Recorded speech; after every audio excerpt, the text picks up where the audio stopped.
Desires something very desperately, he's inclined to give it to you. So both go together. Telesius explains that verse very clearly. And sometimes the very fact you desire a particular gift is a planting of the Lord.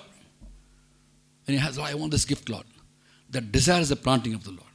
You desire because he wants you to have it. Why don't I get it immediately? Because when you get something after a long time, you value it that much more. 10 years you're waiting for something to happen and happens, you value that so much more. It's like a couple not having children after marriage. 10 years, 15 years, no children. After 15 years, they get a child. How much they value that child? Because the child came after long years of waiting. So sometimes God gives what he wants to give to us at a later point of time. So that once that gift comes to us, we value it and cherish it, not take it lightly. So Telesius answers your question. We can desire. Desire is inclined to give because he sees the desperation of our desire. And the very fact we desire is a planting of the Lord. So by all means ask God for what God puts in your heart to ask him. And he will give it to you in his time. Matthew 24, Yeah. 15. Yeah. What it exactly means. It's about the second coming of Christ, no? Matthew 24. Matthew 24, the abomination taught. Cause desolation, yeah. So there are different explanations for that. And some people refer that to the Al-Aqsa Mosque now in Jerusalem. Wherever the temple stood once, now the Al-Aqsa Mosque is there. I refer that as abomination and cause of desolation. Because today when you go to Jerusalem, that old temple area is now covered, surrounded by a wall, and they call it the Wailing Wall. The Jews can't go there. They stand in the wall and wail for that temple to become one day. So Al-Aqsa Mosque, many people, it's under Muslim control, the old temple building. From Mount Everest you can see. Mount Everest is about 500 feet above the level of the wall. And the eastern gate is called the Golden Gate, from which Christ will enter. And if you go to Mount Everest, you look down, 1 kilometer down, 500 feet above. You look at that Golden Gate, you see behind the Wailing Wall, and behind that is the temple. And there is now a former temple, now it is a mosque. So many people interpret that as to be the abomination cause desolation.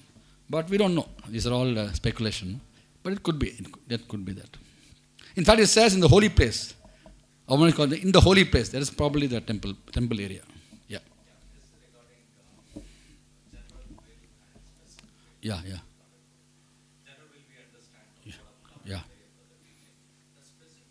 Yeah.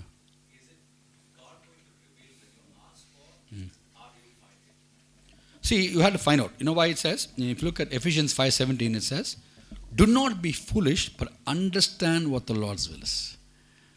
You have to seek his specific will. Understand his will. Now, how do you know that will? Specific will. Colossians 3:15. Let the peace of Christ rule in your heart. Since members of one body, you've been called to peace. And the word rule is a Greek word called brabio. Brabio means to decide. And this word brabio is used basically to describe a decision. 100 minutes race, close finish, judge will decide. Or a court case, judge will rule. When you say court ruling, you say ruling. It's called brabio.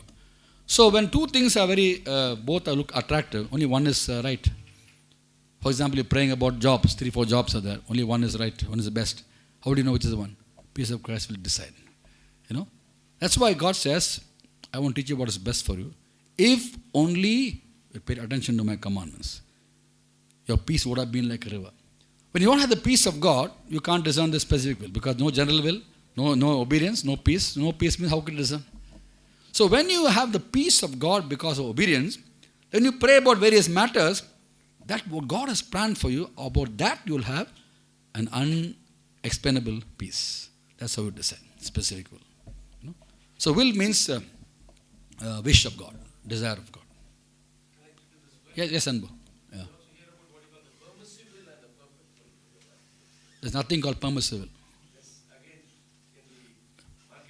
No, that is not. There's only one will of God. Perfect will. I would put it like this. God's will, which is perfect. Not perfect will. God's will, which is perfect. God's will is always perfect. Nothing permissive.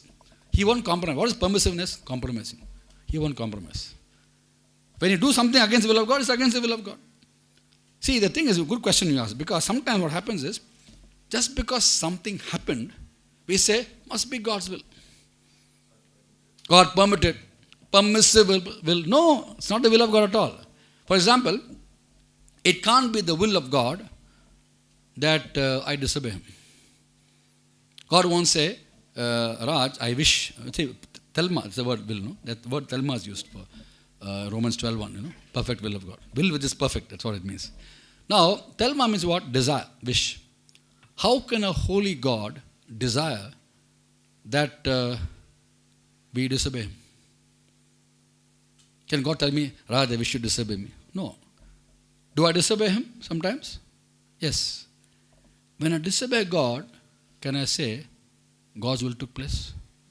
No. Then people say, permissible. No, not permissible. We have disobeyed His will, which is perfect. As simple as that. It's like people praying, Lord, I want to marry this person. She is not a believer. And Bible says I shouldn't marry unbelievers. But Lord, I want to marry her. If it's not your will, stop it. Stop the marriage. And you go and marry. God's word is very clear, no? Don't marry unbelievers. Simple. If it's not your will, stop it, Lord. You go and get married. Then what happens? 2-3 years, everything is fine. Then problems come. Lord, I told you, Lord, stop it. You never stopped it. Why you did it? God didn't do it, you did it. Just because the marriage took place doesn't mean permissible. It's a will which was broken. As simple as that. So God is always perfect. Nothing called permissible. That's all Christian terminology. Perfect will. Permissible. Yes, brother. Matthew 26, Yeah. verses 48. Yeah. And Jesus was caught by his kisses to the soldier, by identifying to whom he kissed, Yeah. he identified. Yeah. Yeah. So why it has happened? Because Jesus was freely traveling, or Yeah. he was doing ministry. Everyone knows, Yeah. and even Parsis, everyone. The soldiers who have come along with the person. What is the meaning, or what is that behind? Why this has happened? Yeah. See, that's basically for us to understand, for generation later on to understand, you can even kiss a person whom you betray. You can even kiss a person whom you betray. Show the heart of man. Now, Jesus himself said, no, I've been all along here, how come you never arrested me? Now the point is this, many things they were blinded. They didn't know. Spiritually blinded. For God to tell us today that just because a person is very friendly with somebody doesn't mean he's right with them. You can betray him. Betraying a friend with a kiss was the lesson that how betrayers behave. For example, for us. So God did not allow others to recognize Him as a Messiah at that point of time. Okay? It's like, for example, Jesus is going, and then Peter is going. They're arresting him. Peter takes a sword and cuts off the ear. Ear falls down. Okay? What did Jesus do? Picks up the ear and puts it back. You have seen that, what do you think? What a miracle! Imagine, ear going back in place and everything healed. No one noticed that, no? No one noticed that. They're blinded. Okay? So, it's like sometimes you're blinded by sin. By your pride. Take for example, Balaam. See, Balaam, when the donkey spoke in a man's voice, he didn't realize it. He didn't realize the donkey is speaking. Why are you insulting me before all the princes? He's asking the donkey, why are you insulting me before all the princes? Suddenly he realized, donkey is speaking. This is not allowed. This is not possible. So sometimes a miracle we can't recognize. So then their eyes are blinded. For us to understand today that even with a betrayer can also kiss a person. A lesson for us. So they were actually blinded. They did not know what they were doing. Yeah. Yeah. Balaam, Yeah. see, he was taken back again by another Yeah. person who is saying, God only told me Yeah. that you come back, Yeah. eat food and go. Yeah, yeah. Like that. But it's that gentleman's problem. Yeah. Why this Balaam was betrayed? See, Balaam actually, his heart was not right before God. Ultimately what happened?